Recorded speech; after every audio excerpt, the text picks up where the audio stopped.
ચકાસાઈ। ભરૂચ જિલ્લાના દહેજ જીઆઈડીસી વિસ્તારમાં આવેલી ઓપ્પલ ઓએનજીસી દહેજ અને પેટ્રોનેટ એલએનજી કંપનીઓ ખાતે રાજ્ય કક્ષાની oil and chemical disaster mock drill યોજાઈ હતી।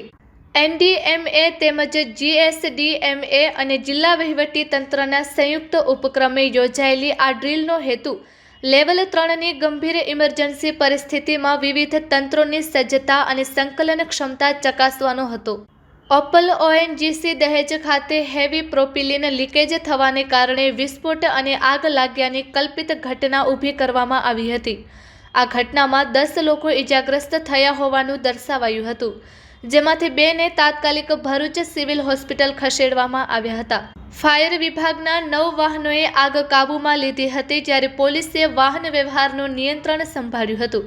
પેટ્રોનેટ એલએનજી ખાતે ભૂકંપના કારણે પાઇપલાઇનમાં ભંગાણ થતાં ક્રૂડ ઓઇલ લીકેજ અને ત્યારબાદ આગ લાગી હોવાની પરિસ્થિતિ તૈયાર કરાઈ હતી।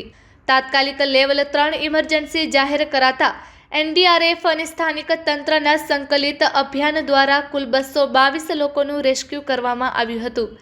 18 ફાયર વાહનો દ્વારા આગ કાબૂમાં લેવાની કામગીરી કરાઈ હતી, જેમાં પોલીસ અને કોસ્ટગાર્ડની ટીમોએ પણ સહયોગ આપ્યો હતો।